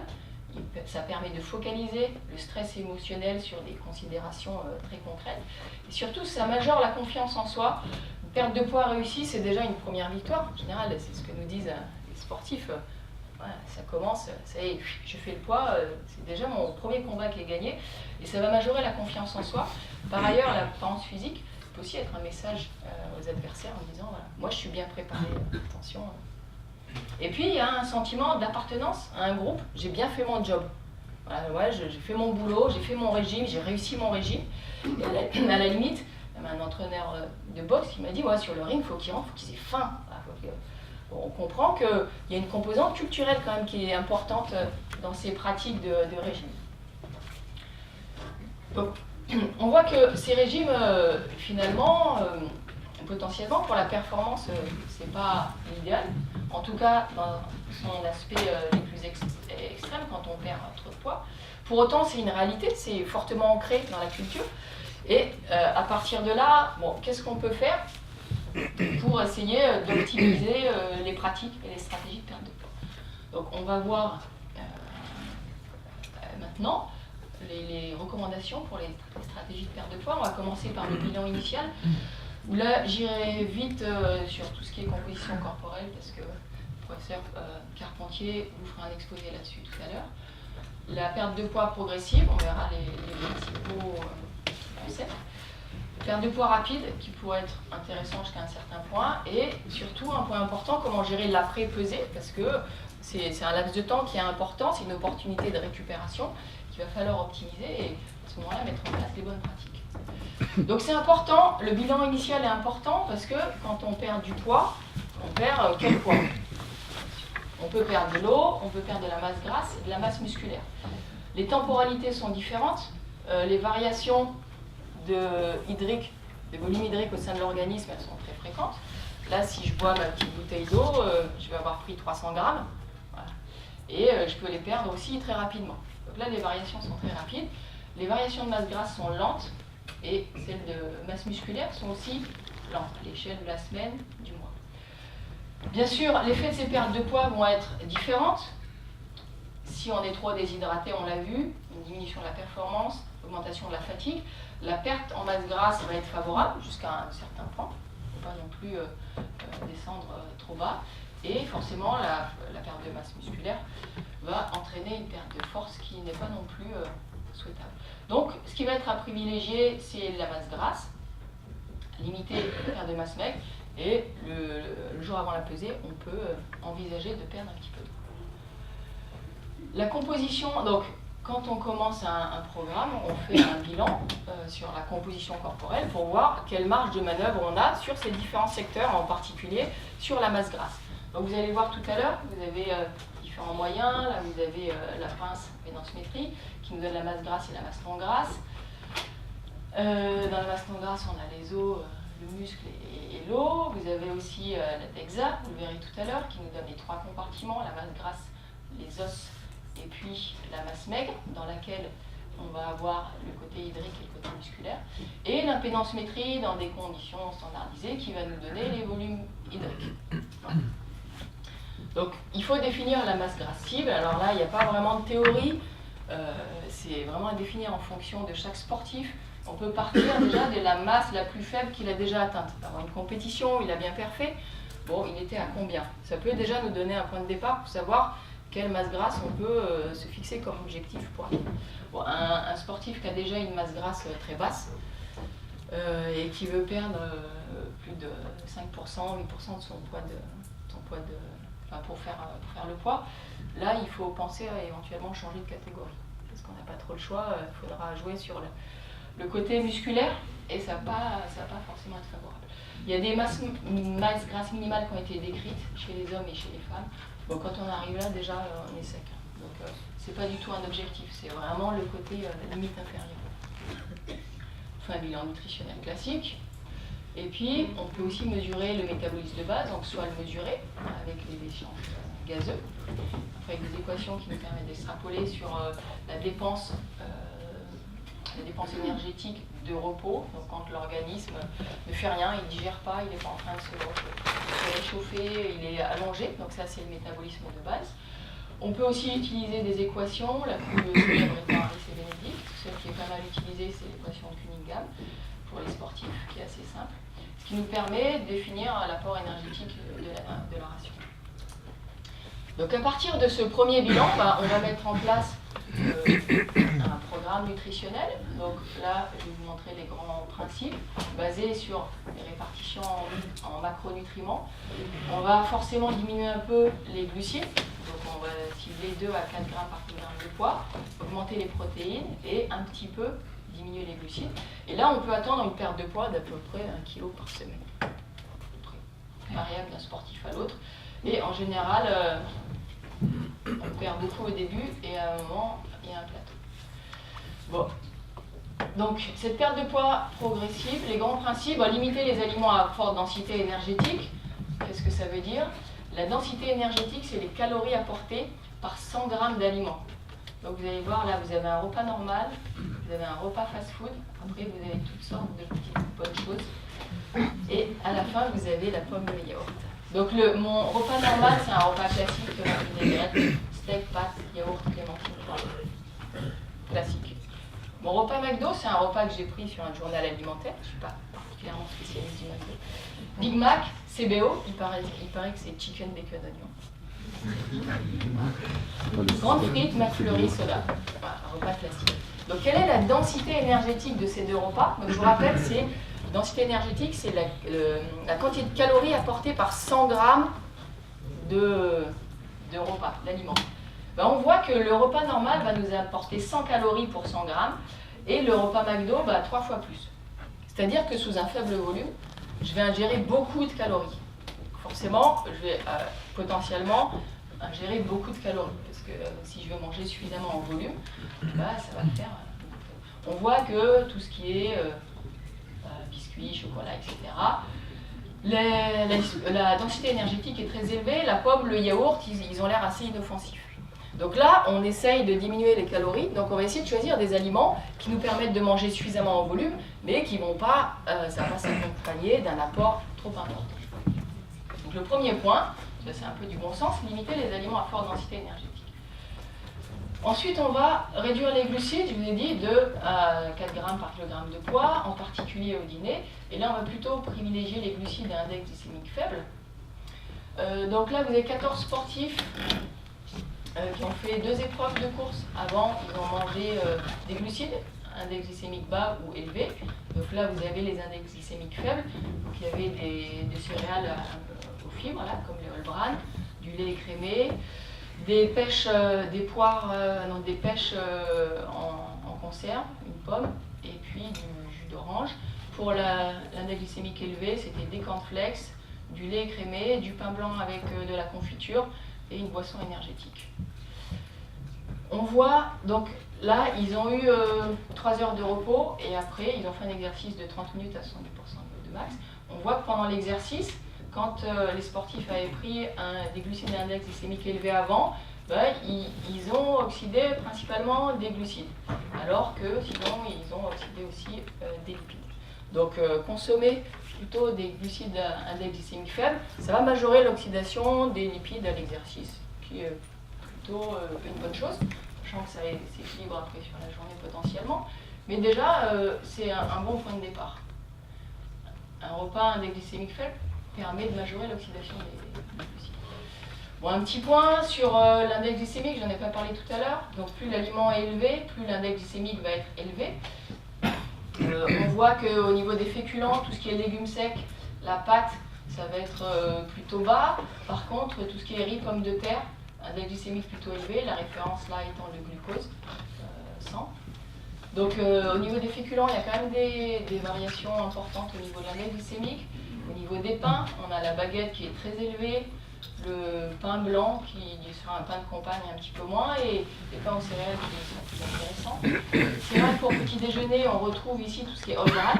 Bon, c'est sûr que c'est pas forcément ce qui est le plus goûtu, mais c'est ce qui a l'index glycémique le plus faible. Ici, vous avez les flocons d'avoine et vous retrouvez ici les choses, chocolatix, index, etc. Ici, vous avez tout ce qui est sucrerie, les mars, miel, crème glacée, chocolat qui n'est pas très très élevé. Les produits laitiers, même sucrés, sont assez faibles et les fruits sont plutôt faibles. Donc si vous voulez des aliments à index glycémique faible, ce sera plutôt au niveau des féculents, plutôt des pâtes, là il y a les produits laitiers, les légumes secs, les céréales non raffinées et puis des fruits. Donc voilà le type de glucides qui peut être intéressant. Augmenter les aliments protéiques, alors quel intérêt? Dans cette étude, ils ont regardé, au cours de 2 semaines de restriction énergétique, donc moins 40% de l'apport habituel, soit des apports protéiques normaux, bon, qui pour le sportif sera un peu faible, 1 gramme par kilogramme de poids, soit des apports protéiques élevés. L'entraînement était habituel. Et ils ont regardé l'évolution de la masse totale, la masse grasse et de la masse maigre. On voit que le groupe contrôle a perdu plus de poids. Par contre, la perte de masse grasse était identique, mais on voit que le groupe contrôle il a perdu surtout de la masse maigre, ce qui n'est pas l'objectif.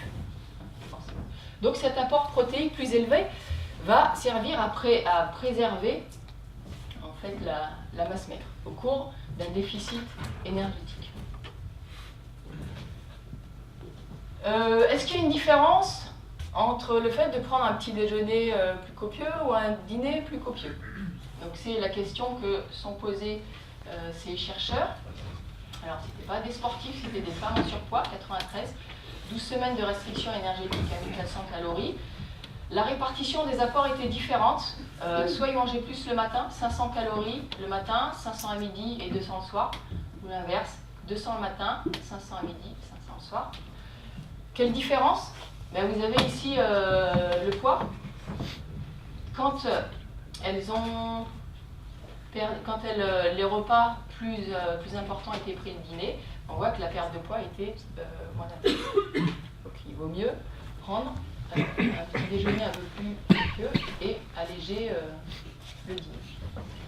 Pour un même régime, pour un même apport énergétique, le régime est plus efficace quand l'apport énergétique est concentré dans la première partie de journée. Soigner son sommeil, faire attention, quand on veut perdre du poids, il faut bien dormir. Alors pourquoi? Donc dans cette étude, toujours ce n'est pas des sportifs, toujours pendant 2 périodes de 15 jours, hypocaloriques, donc séparées de 3 mois, ils ont permis au sujet une différente amplitude horaire de sommeil, enfin rester au lit. Soit les femmes avaient le droit de rester au lit 8h30, soit elles avaient le droit de rester au lit que 5h30. Conséquence, au niveau de la perte de poids totale, bon, ça n'a pas tellement changé les choses. En fait, elles ont perdu 3 kilos, quelle que soit la configuration. Par contre, quand elles étaient en dette de sommeil, elles ont perdu beaucoup moins de masse graisse et beaucoup plus de masse maigre. L'intérêt de soigner son sommeil quand on fait une perte de poids, si on veut surtout perdre de la masse grasse. À l'exercice, on va recommander plutôt de l'eau ou alors sur les séances intenses, quand même, avoir quand même un apport énergétique pour limiter le stress sur l'organisme. Donc voilà pour la perte de poids progressive, quelques grands principes qu'on peut appliquer. Donc là, on peut effectivement s'attendre à 1 kilo par semaine, sachant qu'il y a des variations interindividuelles très importantes et en général, on perd aussi plus au début. Mais c'est quand même, quand on fait un programme, on peut partir sur cette cinétique. La perte de poids rapide, est-ce qu'elle a un intérêt? Est-ce que c'est pas trop dangereux? Oui, quand même, la perte de poids rapide, elle est possible, mais elle doit être faible. Comme je vous ai dit, en général, le cut au niveau de la déshydratation, on considère que c'est à peu près 2% du poids de corps. Si on perd plus de 2% du poids de corps, la répercussion va être plus délétère pour les aspects performance. Donc on peut considérer qu'une perte de poids sur l'eau de 2%, c'est raisonnable, et ça sera récupéré dans les heures qui suivent. Si la pesée a lieu la veille, on peut facilement récupérer le poids. Les méthodes habituellement employées, donc on voit ne pas boire. On commence la veille de la pesée, où on boit très peu. Exercice en chaleur ou bien avec des sudisettes, c'est ce qui est exercice en sudisette, c'est ce qui est le plus utilisé, parce que c'est simple. Donc ça permet de transpirer, donc d'avoir une perte hydrique qui entraîne une perte de poids. Alors, comme je disais tout à l'heure, la déshydratation va affecter les processus de thermorégulation, donc il faut éviter d'être très déshydraté et s'exposer à la chaleur. Donc ça, c'est ce qu'on a mis en place à l'INSEP. À l'INSEP, on a une chambre chaude, thermochrome room, qui peut monter à 40 degrés, voire plus. On expose les sportifs à des températures de l'ordre de 39 à 40 degrés. Et il y a beaucoup de pôles qui viennent pour potentiellement terminer leur perte de poids. Et donc on a mis des règles, parce que, comme je viens de le dire, la perte de poids sur l'eau, elle est possible, mais à condition qu'elle soit vraiment très encadrée et en prenant des précautions. Donc cette règle, c'est déjà d'être suivie par une personne au niveau nutritionnel, parce qu'il ne s'agit pas de venir perdre sur l'eau sans avoir fait ce qu'il fallait avant. Ensuite, elle doit être réalisée, il n'est pas question de la faire une semaine avant. On perd sur l'eau vraiment la veille de la compétition. Bon, souvent, quand ils partent à l'étranger, ils ne peuvent pas forcément, ils partent longtemps avant. Mais elle doit être faite, donc nous, au minimum, 2 jours avant la pesée. Avant, c'est pas possible. Donc, comment est-ce que ça se passe? Quand ils arrivent, on vérifie le niveau d'hydratation. Déjà, pas question de rentrer dans la thermoroom s'ils sont déshydratés. Donc là, on leur demande, on fait un recueil d'urine, on regarde les USG. Si ils ne sont pas bien hydratés, au revoir monsieur, au revoir madame, c'est pas possible. S'ils sont bien hydratés, on les pèse pour avoir le poids initial. Ensuite, ils vont dans la thermo pendant 30 minutes. Les 30 minutes, on les repèse. Si ils ont perdu 2% de leur poids de corps, la séance est terminée, au revoir. S'ils n'ont pas perdu 2% de leur poids de corps, ils peuvent rester encore une demi-heure dans la thermo. Et là, à ce moment-là, c'est terminé, ils ressortent. Donc, tout ça pour dire que la perte de poids sur l'eau, elle est possible. Mais il faut vraiment qu'elle soit encadrée. Aussi, autre règle dans la thermo, c'est forcément, j'arrive pas en bonnet, en doudoune, parce que on a vu le cas. Hein. Il y en a, on transpire plus, mais c'est vraiment dangereux. On a une tenue appropriée. Et puis, je fais un exercice léger, je ne vais pas me mettre Donc voilà les règles que l'on a mis en place. Donc cette perte de poids, elle est possible, mais en prenant beaucoup de précautions. Et la récupération, elle est aussi importante. Donc ça, c'est des mesures qu'on avait faites avant une compétition internationale. On avait fait donc là, c'est l'USG, donc c'est la densité gravitaire de l'urine, qui est un marqueur de l'état de déshydratation. On considère que s'il est au-delà de 1,02, le sportif est déshydraté, et 1,03, il est sérieusement déshydraté. Donc là, on voit, c'était une semaine avant, on avait fait des mesures. Là, c'était la veille de la compétition, juste avant la pesée. Donc ils sont tous clairement déshydratés. Là, vous avez la couleur des urines. Et là, c'est les mêmes mesures le lendemain matin. Donc ils ont eu une nuit pour récupérer. Et c'est quand même pas encore ça. Hein. C'est compliqué. Donc l'aspect après-pesée est important. Alors les stratégies qu'on va mettre en place forcément vont dépendre de l'amplitude de la perte de poids et de la méthode employée. Mais principalement, il va falloir bien se réhydrater et pour ceux qui ont arrêté de prendre des glucides depuis un certain temps, restaurer les réserves en glycogène. Pour bien se réhydrater, le choix de la boisson est important. Donc là, ils ont regardé la réhydratation en fonction de différentes concentrations en sodium des boissons. Donc dans les études sur la déshydratation, les sujets sont toujours déshydratés à hauteur de 2%, après ils ingèrent à peu près 1,5 fois ce qu'ils ont perdu, et on regarde pendant 5-6 heures ce qui se passe. Quand ils avaient pris de l'eau pure, entre guillemets, on voit que 6 heures après, même s'ils ont bu à peu près 2 litres, ils ont toujours un déficit hydrique important. Par contre, plus on augmente la concentration en sodium, plus la réhydratation est efficace, bon, sachant que j'aurais pas aimé être les sujets là, parce que 5 mg de sel, c'est pas bon. Ouais. Alors là, on a 1,5 g, c'est à peu près les eaux qu'on trouve. Je vous ai mis ce qu'on trouve en France, Saint-Thior et Vichy-Célestin, on est à 1,7, 1,1 g de sodium. Ça va être les plus riches en sodium. Alors, est-ce que d'autres boissons sont intéressantes? Toujours le même principe, on déshydrate des sujets, on leur donne à boire 1,5 fois ce qu'ils ont perdu. Donc là, ils ont comparé de l'eau, une boisson énergétique et du lait. Donc les sujets sont là, ils se déshydratent, ils reboivent pendant 1 heure et on regarde pendant 4 heures ce qui se passe. On voit que quand ils ont bu du lait, la balance hydrique est restaurée, alors que ce n'est pas le cas quand ils ont pris une boisson énergétique et de l'eau. Donc le lait est une boisson qui réhydrate très bien. Pourquoi? Ici, vous avez le volume urinaire, parce que l'eau, en fait, va stimuler la diurèse. Donc, on boit, mais on fait pipi. Donc, ça passe et ça ressort. Alors que le lait ne va pas avoir cette même influence. Donc, elle réhydrate mieux. Juste, on sait que la veille de la compétition, on ne prend pas de bière, mais quand même, c'est une étude que j'aime bien. Toujours le même principe. Je me déshydrate et après une bonne bière, ça fait vraiment du bien. Quel effet sur ma balance hydrique? Que j'y mette du sodium ou pas, vous voyez que 4 heures après, j'ai beau avoir bu, donc c'est à peu près 2 litres de bière. Voilà aussi. Voilà. Je suis toujours dans le même état de déshydratation, avec plus ou moins d'alcool. Donc la bière, ça fait plaisir, mais ça ne réhydrate pas. Donc dans cette étude, ils ont regardé le pouvoir réhydratant de différentes boissons.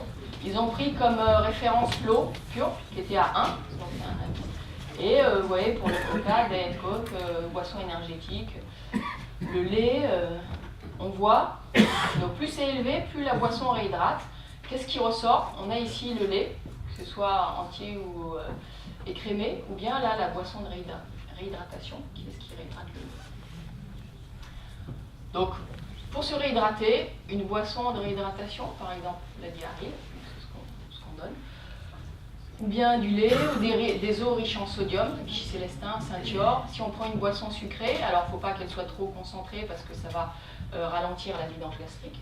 Et c'est bien de toute manière de rajouter du sodium. Est-ce que je bois beaucoup d'un coup ou est-ce que j'étale ma prise hydrique? Donc c'est ce qu'ils ont testé dans cette étude. Soit ils prenaient 60% à la première heure, 40% après, ou bien 25% étalés sur 5 heures. L'effet sur la balance hydrique, on voit que quand on boit, là, quand ils ont bu tout de suite rapidement, ça restaure la balance hydrique plus rapidement. Mais au bout de 5 heures, c'est équivalent.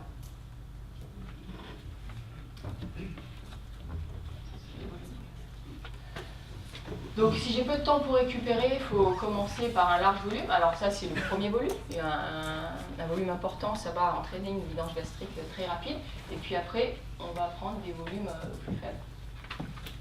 Pour restaurer les réserves en glycogène, alors déjà il faut un petit peu de temps. Là vous avez un exercice où ils ont déplété complètement. Et en mangeant 8 grammes par kilogramme de poids de glucides, vous voyez qu'il faut bien une bonne grosse journée pour restaurer les réserves en glycogène. Ce qui veut dire déjà que par exemple pour les boxeurs qui se pèsent avant la compétition, il n'est pas de question d'aller jouer sur cet aspect-là. Chez des lutteurs, ils ont vu qu'une perte de poids de 5% en quelques jours, ça va entraîner une déplétion glycogénique d'à peu près de 54%. Et ils montrent aussi qu'elle peut être restaurée dans les 17 heures de récupération. Donc pour les réserves en glycogène, je vous ai remis le schéma de tout à l'heure. Des exemples d'aliments qui amènent 20 grammes de glucides, donc ça peut être une petite briquette de jus de fruits, un petit lait aromatisé, pâte de fruits, barre de céréales. Ce qui est très bien aussi, c'est les bretzels, parce que c'est très salé. Du coup, c'est riche en sodium, c'est assez inoffensif, c'est de la farine, de l'eau, du sel. Du coup, puis on peut picorer. C'est une très bonne solution, les bretzels. Donc l'objectif, alors bien sûr, ça dépend de la restriction glucidique qui a précédé la pesée. Si elle a vraiment été importante, on va essayer d'apporter rapidement, d'apporter de manière très régulière, juste après la pesée, des aliments glucidiques. Donc à peu près tous les 15-20 minutes, avoir un aliment. Si on n'a pas trop joué sur ces secteurs-là, on peut prendre une collation en récupération avec 2 de ces aliments. Ça va apporter 40-50 grammes de glucides, et ça sera suffisant. Bon, ça, pour exemple, c'est une fiche qu'on avait faite pour des sportifs, pour gérer l'après-pesée, qui disait qu'il fallait bien boire à la fois une boisson salée, sucrée, potentiellement une boisson protéinée, je vous dis, à base de lait, donc un lait hyper protéiné. Et puis ensuite, tout au long de la soirée, prendre une boisson riche en sodium, avec des collations, soit sucrées, soit salées. J'ai mis les bretzels qui sont ici intéressants. Donc ça, bien sûr, les stratégies à mettre en place, ça va vraiment dépendre de ce qu'on a fait pour faire le poids. Donc est-ce qu'on s'est déshydraté, est-ce qu'on a été déplété en glycogène? Donc il faut vraiment, là vous avez les principes, mais il faut vraiment adapter en fonction du sportif. Alors, en limitant les troubles gastro-intestinaux quand on mange beaucoup de glucides et quand on mange beaucoup, forcément, c'est plus compliqué. Une petite étude là sur l'impact du dîner sur le sommeil, parce qu'on a quand même envie de bien dormir avant sa compétition. Ils ont regardé des dîners à index glycémique différents, donc soit un index glycémique bas, donc ils prenaient la différent riz, du riz et des légumes, un index glycémique élevé pris 4 heures avant, ou un index glycémique élevé pris 1 heure avant, sur la latence d'endormissement. Donc 17 minutes à s'endormir quand l'index glycémique était bas, et moins de temps, 9 minutes quand l'index glycémique était élevé, et ça marche un peu moins bien quand c'est pris 1 heure avant. Donc ça, c'est une des rares aspects de l'alimentation qui peut affecter le sommeil. Un dîner à index glycémique élevé va favoriser l'endormissement, ça diminue la latence d'endormissement. Ça n'a pas d'autre effet sur les autres paramètres du sommeil. Bien sûr, pas trop manger. Pour bien dormir, il faut que la température corporelle baisse. Quand on prend, donc là, ils ont regardé la température corporelle d'un repas normal, d'un repas riche et de pas de repas du tout. Donc vous avez ici c'est le repas contrôle. Là, quand on ne mange pas du tout, la température corporelle a tendance à baisser un petit peu trop. Par ailleurs, on peut être réveillé pendant la nuit par la faim. Et on voit que le repas riche, forcément, il va nettement augmenter la température corporelle, ce qui n'est pas favorable à un bon sommeil. Donc pour bien dormir, le dîner, il faudra plutôt prendre des glucides à index glycémique élevé, riz, pommes de terre. On pourra prendre aussi un peu de protéines, des desserts type flamby, sorbet, ça peut être très bien. Par contre, on va éviter, c'est difficile, ils sont privés pendant des jours, on sait qu'ils ont tendance à se lâcher. Pour autant, voilà, ça ne va pas représenter une situation très favorable au sommeil. Donc ça, c'est aussi un exemple de fiche qu'on avait mis sur le repas du soir, au coucher, prendre une collation, et le petit déjeuner, essayer aussi de soigner le petit déjeuner avec un apport protéique. Alors, les points clés, le poids du quotidien. Alors effectivement, tout le monde perd du poids. Donc on se rend compte que si on ne perd pas du tout de poids, ça peut être pas forcément la situation la plus favorable. On risque de se retrouver avec des combattants en face de nous qui sont nettement plus lourds. Bon, ça dépend aussi de la discipline. Par exemple, taekwondo, boxe, il ne faut pas forcément être lourd. Et c'est vrai que judo, lutte, on a un avantage si on est plus lourd que son adversaire. Raisonnablement, on peut dire qu'il ne faudrait pas être à plus de 5% au-dessus de la catégorie de poids pour notre poids au quotidien. 5-6%. On peut dire que c'est raisonnable. Il ne faut pas trop jouer sur la perte de poids rapide. J'ai dit 2%, peut-être éventuellement 3%, mais pas plus. Il faut qu'il y ait une perte progressive. Anticiper, pas venir une semaine avant voir le diététicien ou nutritionniste en disant bonjour madame, j'ai 10 kilos à perdre et je combats dans une semaine. Là, c'est forcément compliqué pour tout le monde. Donc anticiper, au minimum 1 mois avant, aller voir le professionnel de la nutrition qui peut prendre en charge. Se faire accompagner, c'est important parce qu'on l'a vu à la fois pour perdre son poids et après pour restaurer ses performances, il y a des conseils à suivre. se faire un petit kit compétition, kit récupération, l'emmener dès la pesée, parce que plus je vais manger ou boire rapidement, plus mon temps de récupération va être élevé. Donc ça, c'est des routines à mettre en place. Après, on n'y pense plus, on a son petit kit de récupération. Et puis, toujours avoir un retour de l'expérience après chaque compétition, se poser la question, qu'est-ce qui a marché, qu'est-ce qui n'a pas marché, et au fur et à mesure des années, comme ça, pour se faire... pour se définir une stratégie individuelle et qui sera optimale, mais pour soi. Je vous remercie.